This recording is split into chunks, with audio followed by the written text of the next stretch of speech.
Halo, assalamualaikum warahmatullahi wabarakatuh. Kepada teman-teman semua, pada pagi hari ini kita akan menjelaskan tentang kurva normal, yaitu terutama kurva normal untuk menggambarkan uji normalitas data. Jadi uji normalitas data dapat dibagi jadi dua, yaitu uji normalitas data secara statistik yang banyak juga jenisnya, dan uji normalitas data secara visual atau penggambaran atau penampakan, yaitu dengan membuat kurva normal standar deviasi.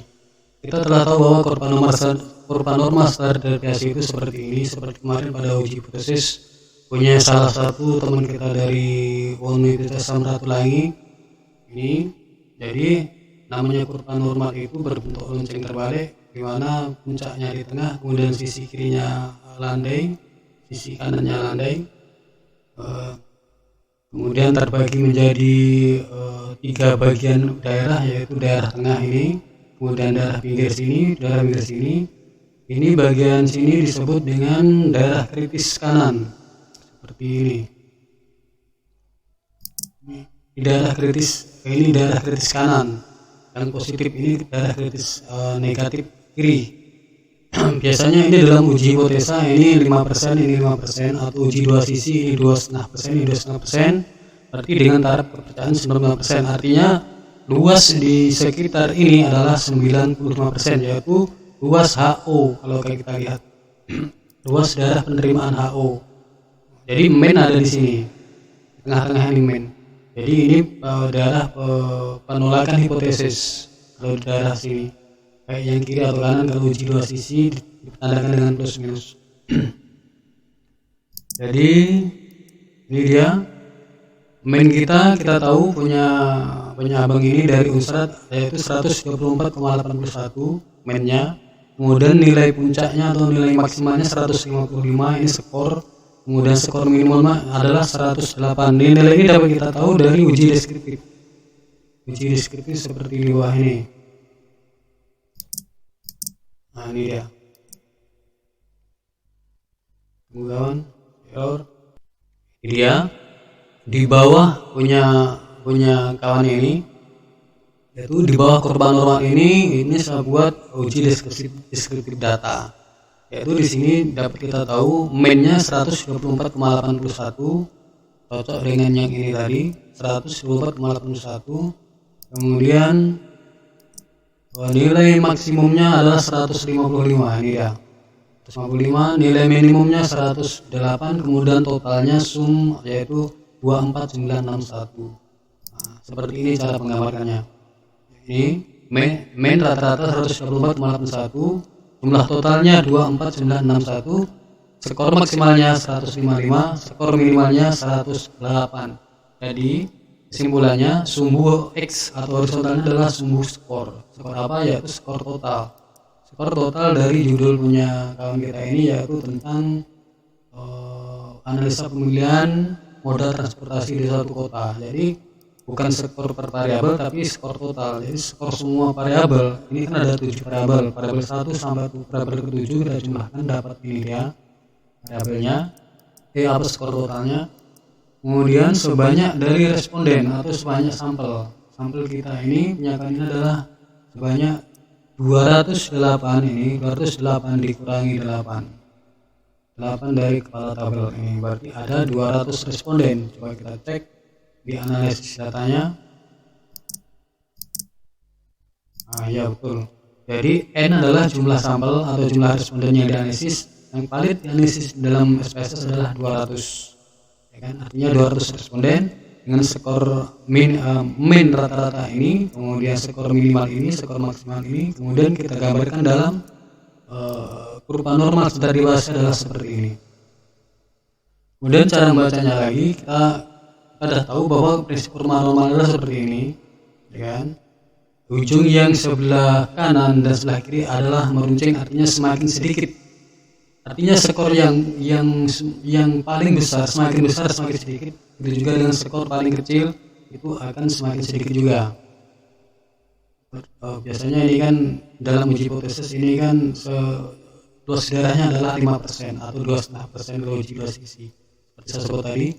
Kemudian luas daerah yang ini, daerah main daerah main ke kanan dan daerah main ke kiri adalah 95%. Inilah daerah penerimaan HO dalam uji hipotesis tadi kan. Kemudian ini daerah penolakan HO. Kemudian main kita adalah 124,81, artinya skor-skor kita ini adalah mendekati main. Jadi semakin mendekati main, skor-skor kita ini akan semakin normal. Jadi grafik kurva normal ini, kemudian skor-skor kita ini, ya kan? Jadi skor kita ini idealnya seperti ini kawan. Jadi skor-skor ini idealnya pas ke sini. Skor 100 harusnya di sini. Katanya kan, kemudian 140 harusnya di sini. Ini kan ada pendek sekali. Ini harusnya ke atas sampai sini. Itu idealnya. Baru dikatakan normal sekali. Kan data kita ini kalau nggak salah punya kawan ini normal secara univariat, tapi tidak normal secara multivariat, tapi tidak parah tidak normalnya kan. Makanya ini ada skor-skor yang di luar kurva normal nih kawan. Ini dia, ini membuat tidak normal, membuat data kita tidak normal ini dia. Jadi kalau kita pengen data normal ya, skor-skor ini harus di dalam kurva normal. Jadi kurva normalnya harus tegak lurus, tidak boleh menceng. Nanti kalau menceng ke kanan sequence, menceng ke kiri kurtosis, jadi ada masalah lagi. Jadi harus tegak lurus seperti ini. Ini agak menceng sedikit, ini menceng kiri tapi sedikit sekali, bisa diabaikan. Jadi begitu kawan. Jadi ini kan saya bilang tadi ini skor ya, skor total dari angket kita, dari penelitian kita, dari variabel 1 sampai 7. Kemudian ini kan frekuensi. Frekuensi berarti ini jumlah responden.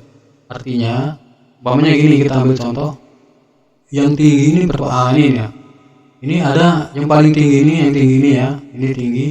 Ini yang sekitar 20 ini frekuensinya. Berarti ada 20 responden yang mempunyai skor ini ya. Berapa ini? 130. Sekitar 130, ini kan 130 di tengah-tengah ini ya, tengah-tengah balok ini.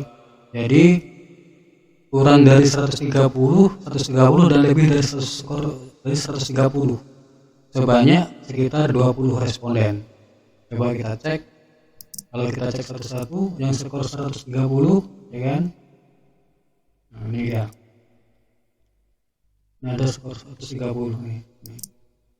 Skor 130. 130 ini kalau kita hitung ada 20, sekitar 20 ya, sekitar 20 dan bukan 130 aja, mungkin 131, 132 atau kurang dari 130, yaitu 129, 128, karena di sini kan ini kan perkiraan aja ini kawan, ya kan. Di tengahnya 130 lebih 130 dan kurang 130 ini. Nih, ini dia. Ini kan di tengah-tengah ini. Jadi skor 130 dan lebih 130, mungkin 131, 132 gitu kan. Kalau kita lihat betul itu jumlahnya sebanyak berapa? Jumlahnya sebanyak sekitar 20 atau kurang, sekitar 19 ini. Kawan, kita baca grafik ini. Kemudian ini ada skor 110 juga, 110. Skor 110 kurang dan lebih bisa 111, 112 atau kurang itu 109, 108. Ini sekitar berapa ini? Sekitar 12. Berarti ada 12 responden. Kemudian skor yang tinggi ini sekitar berapa? Jadi kita perkirakan ini. Ya kan? Ini kan cuma penggambaran aja perkiraan ini. Kalau pengen pasti kita buat satu-satu kan. Jadi ini sekitar skor berapa ini? Antara 110 dan 120. Berarti ini sekitar 100 berapa nih, 113 kita katakan, sekitar 113 yang tinggi ini sebanyak 20, sekitar 22 orang, begitu dan seterusnya. Jadi kesimpulannya, data yang dikatakan punya sifat normal apabila data itu data dari responden itu cenderung mendekati mean atau rata-ratanya seperti ini, mendekati mean. Kemudian semakin besar akan semakin sedikit, semakin kecil akan semakin sedikit, dan membentuk kurva normal yang tegak lurus. Namanya kurva normal tegak lurus. Ini baru dikatakan normal. Jadi di sini adalah ini skor responden dalam menjawab angket skor total nih kawan, sekali lagi, dan ini adalah frekuensi responden menjawab totalnya. Jadi saya rasa masalah uji normalitas dengan histogram sudah selesai. Kemudian saya menjelaskan ini dapatnya dari sini kawan. Ini kan ada analisis statistik deskriptif nih kan yang tadi itu ada sequence, kurtosis. Sequence kalau condong ke kanan kurva itu, kurtosis condong ke kiri saya bilang tadi kan. Berarti kalau kita lihat sequence dan kurtosis ini hampir seimbang, cuman bedanya sedikit ini 0,870 dan 0,822, berarti lebih ke sequence, artinya lebih condong ke kanan seperti saya bilang tadi, tapi kita ini lebih condong ke kanan. Dapat dilihat dari sini, dilihat dari kakinya ini mulai dari 0, sedangkan yang ini yang kanan mulainya dari di atas 0, ini dia ya kan, di sembunyinya di atas 0, jadi ini menandakan condong ke kanan, berarti sequence. Coba kita lihat sequence, betul. Sequence dia mengalami gejala sequence condong ke kanan. Jadi data dalam grafik kurva normal tadi kita dapat dari sini. Kita buat ini dulu, namanya distribusi frekuensi. Jadi skor kita urutkan dari yang paling kecil yaitu 108 sampai skor yang paling besar yaitu 155. Kemudian ini frekuensinya seperti saya sebut tadi, kalau kita pengen detail kita membuat kayak gini. Kita lihat di sininya. Frekuensinya di sini 108 ada 1, 109 ada 6. Jadi nilai yang paling kecil, skor paling kecil adalah cuman 1 orang. Begitu juga dengan nilai yang paling besar 155 cuman 2. Kemudian semakin ke tengah, semakin mendekati mean itu akan semakin banyak seperti ini kan. Ini polanya data berdistribusi normal. Jadi ini rahasianya kalau kita mau mengarang data supaya normal kawan. Jadi dari kecil sedikit-sedikit menjadi besar, dari atas kemudian dari bawah juga dari sedikit-sedikit menjadi besar, kecil menjadi besar seperti ini. Jadi mean-nya tadi ada di angka berapa tadi? 124,81, 125 kita ambil. Berarti mean-nya ada di 125, ini dia. Inilah mean-nya kawan. Kurang dan lebih 125, berarti di sini. Nah, ini dia. Ini mean-nya. Inilah mean-nya. Jadi data kita akan cenderung mendekati ini, banyak rata-rata responden akan mendekati angka ini. Dari sebaran data ini dah nampak kan, besar, kemudian semakin ke bawah semakin kecil frekuensinya. Begitu juga yang di atasnya itu semakin kecil, lebih besar semakin kecil gitu kan. Jadi itu namanya data berdistribusi normal sesuai dengan grafik kurva normal standar deviasi seperti ini. Dan di tengah banyak yang mendekati mean, kemudian semakin ke ujung kanan semakin ke positif sedikit, dan semakin ke ujung negatif akan semakin sedikit. Begitu kawan.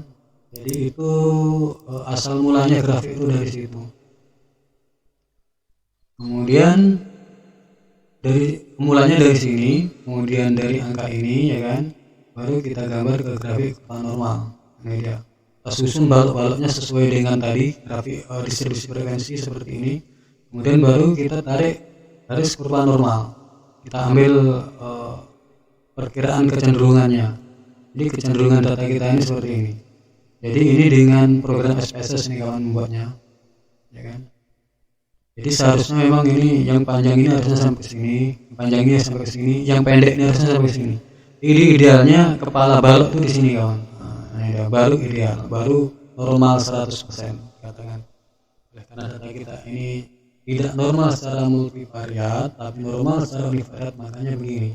Jadi ini masih dikatakan normal karena masih berbentuk lonceng tegak. Ini secara visual kawan. Jadi untuk ini saya sudahi. Kemudian untuk pertanyaan kedua dari kawan kita ini saya mau menjelaskan ini lagi. Ini masalah apa nih?